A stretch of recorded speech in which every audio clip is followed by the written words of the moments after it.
चलो, गोवा जैसा मैंने देखा, चैप्टर 5। गोवा, ये नाम सुनते ही सभी का मन तरंगित हो उठता है। तरंगित यानी खुशी की लहर छा जाती है। चलो, हम कहते हैं कि पेरेंट्स कहते हैं चलो गोवा जाते हैं, तो ये खुशी की लहर आ जाती है। और हाँ, भी क्यों ना, यहाँ की प्रकृति, आबोहवा, प्रकृति यानी नेचर, आबोहवा यानी क्लाइमेट, और जीवन शैली यानी लाइफस्टाइल का आकर्षण ही ऐसा है कि पर्यटक खुद ब खुद यहाँ खींचे चले आते हैं। यानी वहाँ पे पर्यटक यानी टूरिस्ट वहाँ दौड़ते आ जाते हैं। देश के एक कोने में स्थित होने के बावजूद यह छोटा सा राज्य प्रत्येक पर्यटक के दिल की धड़कन है। यानी देश का एक कोने में स्थित, यानी छोटे से कोने में स्थित छोटा सा राज्य है जो पर्यटक टूरिस्ट लोगों के एक दिल की धड़कन है। यही कारण है कि मैं भी अपने परिवार के साथ इंदौर से गोवा जा पहुँचा। यानी यहाँ राइटर इंदौर यानी MP, वहाँ से गोवा गया। खंडवा से मेरे साधु साहिब भी सब परिवार हमारे साथ शामिल हो गए। खंडवा एक प्लेस है बीच में, वहाँ से उसके साधु साहिब भी उसको ज्वाइंट हुए। 23 नवंबर को जब गोवा एक्सप्रेस मडगांव रुकी तो सुबह का उजास हो गया था। यानी 23 नवंबर को वहाँ पे रुके, गोवा एक्सप्रेस ट्रेन में मडगांव स्टेशन पे उतरे। एक टैक्सी ने हॉर्न ने मेरा ध्यान उनकी ओर खींचा और हम फटाफट उसमें बैठ गए। यानी एक टैक्सी ने हॉर्न बजाई और हम उसमें बैठ गए। टैक्सी एक पतली सी सड़क पर दौड़ पड़ी। यानी एक पतली सी सड़क थी, छोटी सी, उसमें जा रही थी। शीतल हवा के झोंकों से मन प्रसन्न हो गया। यानी इतनी ठंडी हवा थी कि एकदम खुश हो गया मन, और यात्री की सारी थकान मिट गई। मैं सोचने लगा कि पर्यटक का भी अपना भी आनंद है। यानी पर्यटक यानी वही टूरिज़्म का भी एक अपना आनंद है। जब हम जीवन की कई सारी समस्याओं से जूझ रहे हो तो उनसे निजात पाने के लिए सबसे अच्छा तरीका पर्यटन ही है। यानी निजात यानी छुटकारा। यानी हम रूटीन लाइफ से इतने थक कर परेशान हो जाते हैं तो हमें उससे छुटकारा पाने के लिए हम टूर पे निकल जाते हैं। बदले हुए वातावरण के कारण मन तरोताज़ा हो जाता है। यानी बदले हुए कारण वातावरण से मन भी फ्रेश होता है तथा शरीर को भी कुछ समय के लिए विश्राम मिल जाता है। कुछ देर बाद हमारी टैक्सी मडगांव से 5 किलोमीटर दूर दक्षिण में स्थित कस्बा बेनालियम के एक रिसोर्ट में आकर रुक गई। यानी कुछ देर के बाद उसकी टैक्सी कहाँ, दक्षिण यानी साउथ में कस्बा बेनालियम करके एक रिसोर्ट है, वहाँ गई। यह रिसोर्ट हमने पहले से बुक कर लिया था, इसलिए औपचारिक खानापूर्ति, औपचारिक यानी फॉर्मल, खानापूर्ति यानी फॉर्म, यानी फॉर्मेलिटी के लिए जो फॉर्म भरना था वो भर के हम आराम करने के इरादे से अपने अपने सूट में चले गए। सूट यानी रूम में चले गए। इससे पहले कि हम कमरों से बाहर निकले, मैं आपको गोवा की कुछ खास बातें बता दूँ। यानी अभी वो गोवा के बारे में कुछ बता रहा है। दरअसल गोवा राज्य 2 भागों में बटा हुआ है, यानी 2 पार्ट में डिवाइडेड है। दक्षिण गोवा जिला तथा उत्तर गोवा जिला। यानी दक्षिण यानी south and north and south Goa में डिवाइडेड है। इसकी राजधानी पणजी मांडवी नदी के किनारे स्थित है। यानी इसकी राजधानी कहाँ है, मांडवी नदी है, हाँ पणजी है, जो मांडवी नदी वहीं पे है। यह नदी काफ़ी बड़ी है तथा वर्ष भर पानी से भरी रहती है। फिर भी समुद्र इलाका होने के कारण यहाँ मौसम में प्राय उमस यानी ह्यूमिडिटी रहती है तथा हवा में नमी बनी रहती है। नमी यानी मॉइस्चर, हमेशा मॉइस्चर रहता है। शरीर चिपचिपाता रहता है। यानी अब मॉइस्चर ज़्यादा है तो पसीना ज़्यादा आएगा, यानी शरीर चिपचिपकता है। लेकिन मुंबई जितना नहीं, क्योंकि यहाँ का क्षेत्र हरितिमा से भरपूर है। हरितिमा यानी ग्रीनरी, हर जगह ग्रीनरी भी है वहाँ पे, इसके लिए इतना नहीं चिपकता। फिर भी धूप तो तीखी ही होती है। यूँ तो गोवा अपने खूबसूरत सफ़ेद रतीले तटों, महंगे होटलों तथा खास जीवन शैली के लिए जाना जाता है। यानी वो कह रहे कि गोवा में सफ़ेद रेत है, महंगे होटल और वहाँ की जीवन शैली, नाइट लाइफ, उसके लिए प्रख्यात है। लेकिन इन सब के बावजूद यह अपने में एक सांस्कृतिक विरासत भी समेटे हुए। यानी वहाँ की जो संस्कृति है वो भी गोवा के जो लोकल पीपल है उनको साथ में लेके चलते हैं। यहाँ की शाम बड़ी अच्छी होती है। चलो इस शाम का आनंद लेने के लिए बेनालियम बीच की ओर चले। यानी बेनालियम बीच की ओर शाम को जाते हैं। आप भी चले, क्योंकि बहुत ही खूबसूरत तथा शांत जगह है बेनालियम। दिन भर की थकान तथा उमस भरी गर्मी के बाद शाम को बीच पर जाना बड़ा अच्छा लग रहा था। यानी दिन भर की थकान के बाद शाम को बीच में जाना अच्छा लगता था। रिसोर्ट से बीच की दूरी कोई 1 किलोमीटर ही थी, लेकिन जल्दी जल्दी चलने के बाद भी यह तय नहीं हो पा रही थी। यानी रिसोर्ट से बीच की दूरी कितनी थी? 1 किलोमीटर थी, लेकिन जल्दी जल्दी चलने में वहाँ रेत में कितना भी जल्दी चलो लेकिन वो हमें भारी लगता था। अरब समुद्र देखने का उत्साह बढ़ता ही जा रहा था। हमारे लिए ये नई बात नहीं है अरब समुद्र, लेकिन एमपी कहाँ पे है? इंडिया के सेंटर में है। आजू बाजू कोई भी दरिया समुद्र कुछ भी नहीं है। तो जब वहाँ के लोग जब यहाँ आते हैं या ऐसे कोई कोस्टल एरिया में आते हैं तो उनको देख के नज़ारा बड़ा अच्छा लगता है। तभी अचानक लहरों की आवाज़ सुनाई दी जो किसी रणभेदी की तरह थी। यानी रात में अगर तुम कहीं पे गए हो जू चौपाटी या कहीं पे, तो देखो लहरों की आवाज़ इतनी भयानक रहती जैसे कि कहीं युद्ध चल रहा है, वैसे आवाज़ आती थी। हम सभी दौड़ पड़े। सड़क पीछे छूट गई थी, इसलिए रेत पर तेज़ी से दौड़ना मुश्किल हो रहा था। यानी रेत में दौड़ना टफ था। फिर भी ढसे हुए पैरों को पूरी ताकत से उठा कर भाग रहे थे। खूबसूरत समुद्र देखते ही मैं उसके जाकर लिपट गया। यानी खूबसूरत समुद्र देखते ही वो वहाँ लेट गया। इधर बच्चों रेत का घर बनाने में जुट गए। लहरें उनका घर गिरा देती तो वे दूसरी लहर आने से पहले फिर नया घर बनाने में जुट जाते। यानी लहरें अगर बच्चे लोग वहाँ रेत का घर बनाते थे, लहरों से टूट जाती थी तो वापस दूसरा घर बना देते थे। यह क्रम चलता रहा। मैंने इन बच्चों से सीखा कि जीवन में आशावाद हो तो कोई काम असंभव नहीं है। आशावाद यानी पॉजिटिव। यानी देखो घर टूट गया तो वापस बनाते थे, तो उसी तरह यहाँ पे राइटर कह रहे हैं कि हमें अगर पॉजिटिव रहेंगे ज़िंदगी में तो कोई काम मुमकिन नहीं है, असंभव नहीं है। शाम गहराने पर हम किनारे पर बैठ गए। मानो हर लहर कह रही हो कि बनने के बाद मिटना ही नियति है। यानी शाम हो गई और हर लहर क्या कह रही थी? पानी की लहर जो थी, वेव्स, कि बनने के बाद मिटना यही दुनिया की नियति है। यानी सुख है तो दुख है, ऐसे बनना है तो बिगड़ना है, फिर वापस बनना है। यही जीवन का सत्य भी है। यहाँ एक मज़ेदार दृश्य भी देखने को मिला। लहरों की आवाज़ के बीच पक्षियों की टी टी की आवाज़ भी अपना ध्यान अपनी ओर खींच लेती है। यानी लहरों की आवाज़ के साथ पक्षियों की भी आवाज़ टी टी चल रही थी।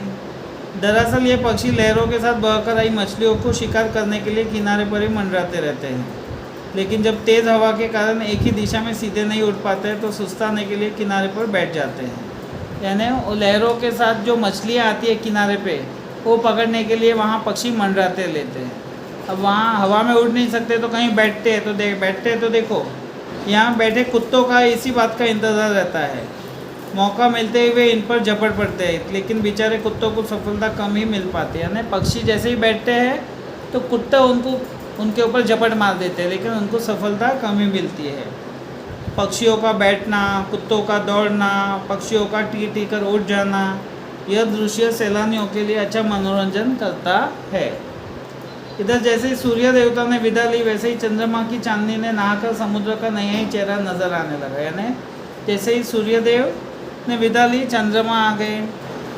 अब समुद्र सियाया और भयावह दिखने लगा। सियाया यानी उसकी रफ्तार तेज़ हो गई। सियाया यानी रफ्तार तेज़ होना, और रात में समुद्र वैसे ही भयानक हो जाता है। अगले दिन हमारे बस से गोवा घूमने की योजना बनाई।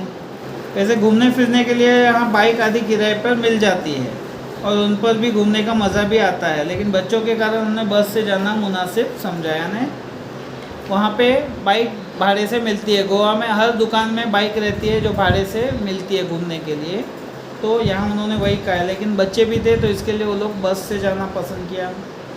यहाँ सी फूड की अधिकता होने के कारण शाकाहारी पर्यटकों का सुस्वादु भोजन की समस्या से भी दो चार होना पड़ता है। सुस्वादु यानी स्वादिष्ट।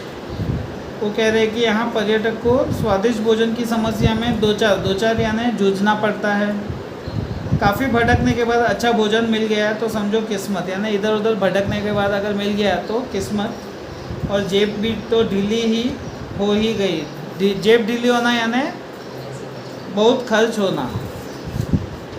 यह समस्या हमें पहले से पता थी, इसलिए हम अपने रिसोर्ट के स्यूट में उपलब्ध किचन में ही भोजन करते थे। यानी गोवा में बाहर वेज भोजन खाना बहुत ही टफ रहता है, और रहता है तो कॉस्टली रहता है, तो इसके लिए मोस्टली लोग जाते तो होटल में ही अपना होटल की जहाँ रहते हैं वहीं पे खाना पसंद करते हैं। सबसे पहले हम अंजुना बीच पहुँचे। देखो कौन सा बीच है, अंजुना बीच। गोवा में छोटे बड़े करीब 40 बीच है, लेकिन प्रमुख 7 या 8 है, यानी टोटल 40 जितने हैं, लेकिन मेन 7 से 8 बीच है। अंजुना बीच नीले पानी वाला, पथरीला, बहुत ही खूबसूरत है। नीला पानी यानी ब्लू कलर का पानी और पथरीला है। इसकी एक और लंबी सी पहाड़ी है जहाँ से बीच का मनोरम दृश्य देखा जा सकता है, यानी एक और बड़ा पहाड़ है। समुद्र तक जाने के लिए थोड़ा नीचे उतरना पड़ता है। नीला पानी काले पत्थरों को पछाड़ खाता रहता है, यानी पानी पत्थरों पे वेव्स लहरों के द्वारा पछाड़ता है। पानी ने काट काट कर इन पत्थरों में कई छेद कर दिए, जिससे ये पत्थर कमज़ोर भी हो गए हैं। साथ ही समुद्र के काफ़ी पीछे हट जाने से कोई पत्थरों के बीच में पानी भर गया, यानी वेव्स के द्वारा जब पानी आता है तो कोई कोई पानी वहाँ पत्थरों के बीच में फंस जाता है। इससे वहाँ काई ने अपना घर बना लिया है। काई यानी वी कैन से शंख जो रहता है ना, स्नेल और वो सब, वो वहाँ उसने घर बना लिया है। फिसल ने काई यानी ये ग्रीन कलर का जो बारिश में होता है ना, एल्गे ग्रीन कलर का, जहाँ स्लिप होता है बिल्डिंग में बारिश में, देखो ग्रीन कलर का हो जाता है, जो गुजराती में सेवाड़ कहते हैं, वहाँ स्लिप होता है वो चीज़। तो फिसलने का डर हमेशा लगा रहता है, लेकिन संघर्षों में ही जीवन है, इसलिए यहाँ घूमने का भी अपना अलग आनंद है। यहाँ युवाओं का दल तो अपनी मस्ती में डूबा रहता है, यानी यहाँ यंगस्टर्स तो अपनी मस्ती में रहते हैं, लेकिन परिवार के साथ आए पर्यटकों को अपने बच्चों को खतरों से सावधान रहने, दिशा निर्देश देने में ही लगा रहता है। यानी यंगस्टर्स तो अपनी मस्ती में रहे, लेकिन जो परिवार के साथ आए तो उनको ऑर्डर, हाथ पकड़ना, छोटे बच्चे की ध्यान रखना, उसमें ही जाता है। मैंने देखा कि समुद्र किनारा होते हुए भी बेनालिया बीच तथा अंजुना बीच का अपना अपना सौंदर्य है। देखो दोनों बीच में डिफरेंस है। अभी हमने देखा हो अंजुना बीच था, अभी उन्होंने बोला है बेनालिया बीच और अंजुना दोनों का अपने अपने अलग सौंदर्य है। बेनालिया बीच रेतीला तथा उतला है। उतला यानी शैलो, डीप नहीं है, शैलो है। यह मच्छीमारों की पहली पसंद है। देखो तुम, यानी एक नॉर्थ में एक साउथ में है। गोवा नाम सुनते ही तुम्हारे माइंड में क्या आता है? वहाँ फॉरेनर्स होंगे, वहाँ लेटे हुए होंगे बीच पे, सनबाथ लेते होंगे, ये वो सब। तो वो कहाँ पे है? अंजुना बीच में। जो तुम्हारे ख्यालों का गोवा है वो अंजुना बीच में है। और बेनालिया बीच में क्या है? Fish market. तुम जू जाओ, जू चौपाटी जाओ, क्या है? गंदगी रहती है, स्टॉल वाले रहते हैं, लोकल पीपल यहाँ वाला रहता है, तो वो चीज़ सब यहाँ बेनालिया बीच में है। तो जाओ तो अंजुना बीच जाओ, कॉस्टली रहेगा लेकिन वहाँ पे है। लेकिन यहाँ पे जाओगे तो, यहाँ जाओ तो जू चौपाटी जाओ, एक ही हो जाता है। फिर यहाँ तो वो कपड़े निकाल के पानी में नहीं जा सकते, पूरी पब्लिक से घिरा रहता है फिर वैसे। तो ध्यान रखना ये चीज़, क्योंकि मेरा अनुभव है, मैं खुद गया था ऐसे देख के कि यार टीवी में क्या गोवा है, क्या फॉरेनर्स आते हैं, ये हो। वहाँ गया तो यही सब यहाँ पे ये जू चौपाटी वाले जैसे बीच में गया था मैं। तो ध्यान रखना ये मच्छीवारों की पहली पसंद है। यहाँ सुबह सुबह बड़ी मात्रा में मछलियाँ पकड़ी जाती है, लेकिन मज़े की बात यह है कि इतनी सारी मछलियाँ स्थायी बाज़ारों में ही बेची जाती है, यानी लोकल बाज़ारों में बेची जाती है। इनकी निर्यात बिल्कुल भी नहीं होता। निर्यात यानी एक्सपोर्ट नहीं होते हैं। इसके विपरीत अंजुना बीच गहरा और नीले पानी वाला है, यानी अंजुना बीच जो है एकदम गहरा है और नीला पानी, ब्लू वाटर है। जो कहो ना प्यारे पिक्चर में ऋतिक रोशन वाला जो है वो वहाँ पे शूट हुआ था। यह बॉलीवुड की पहली पसंद है। देखो पिक्चर्स की भी शूटिंग होती है वहाँ पे। यहाँ कई हिट फिल्मों की शूटिंग हुई है। दोनों बीच व्यावसायिक है, पर मूल अंतर व्यवसाय की प्रकृति का। दोनों व्यावसायिक है, दोनों में बिजनेस होता है, लेकिन मूल अंतर किसमें है? प्रकृति का है, व्यवसाय की प्रकृति का। यानी एक में फिशिंग होती है और एक में शूटिंग होती है फिल्म्स की ओर से। इसके बाद हम लोग दिन भर पणजी शहर देखते रहे। घूम फिरकर शाम को हम कलिंगवुड बीच पर पहुँचे। ये भी एक बीच है। यहाँ काफ़ी रेतीला तथा गोवा का सबसे लंबा बीच है, जो 3 से 4 किलोमीटर तक फैला है। यहाँ पर्यटक बड़ी संख्या में आते हैं। यही कारण है कि यह स्थानीय लोगों के व्यवसाय का केंद्र भी, यानी ये भी एक व्यवसाय का केंद्र है। यहाँ कई प्रकार के वाटर स्पोर्ट्स होते हैं। देखो यहाँ वाटर स्पोर्ट्स होते हैं, कलिंगुड यहाँ पे भी गए थे हम, ये बीच में भी, जिनमें कुछ तो हैरतगंज है, जिन्हें देखने में ही आनंद आता है। यानी वाटर स्पोर्ट्स देखने का ही आनंद है, करने जाओ तो हालत ख़राब होती है। आप भी अपनी रुचि के अनुसार हाथ आजमा सकते हैं। मैंने कई खेलों में हिस्सा लिया, लेकिन सबसे अधिक रोमांच पैराग्लाइडिंग में ही आया। यानी राइटर ने कुछ वाटर स्पोर्ट्स किया होगा, लेकिन सबसे ज़्यादा मज़ा उसको पैराग्लाइडिंग में आया। काफ़ी ऊंचाई से अथाह जलराशि को देखना जितना विस्मयकारी है, उतना ही भयावह भी। यानी इतना ऊपर से समुद्र को देखना, देखने में मज़ा भी आता है, लेकिन डर भी उतना ही लगता है। दूर दूर तक पानी ही पानी, तेज़ हवा और रस्सियों में से हवा में लटके हम यानी मैं और मेरी पत्नी। यानी वो कह रहे कि हम यानी वो राइटर और उसकी पत्नी दोनों डर भी रहे थे और खुशी भी हो रही थी। डर इस बात का कि छूट गए तो समझो गए, यानी डर था कि कहीं रस्सी छूट गई तो सीधा हम समुद्र में नीचे गिरेंगे, और खुशी इस बात की कि ऐसा रोमांच दृश्य पहली बार देखा। यानी ऐसा दृश्य हमने पहली बार देखा, सचमुच अद्भुत।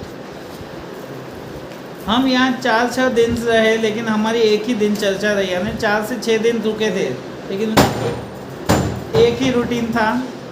सुबह जल्दी उठना, फटाफट नाश्ता करना, दिन भर घूम फिर कर थक कर शाम को रिसोर्ट में आकर थकान मिटाने के लिए पूल में तैरना, पूल में चले जाना। एक दिन कोलवा बीच पर हमने बोटिंग का भी आनंद लिया। यानी एक कोलवा बीच पे गए, यहाँ हमने डॉल्फिन मछलियाँ देखी। यहाँ पे अलग स्पेशल, हाँ वो बीच में स्पेशल बोट सर्विस चलती रहती है, क्या डॉल्फिन दिखाने के लिए। वहाँ पे समुद्र के बीच में जाएंगे तो वहाँ डॉल्फिन एक ऊपर से नीचे ऐसे जाती रहती है, वो दिखाने के लिए।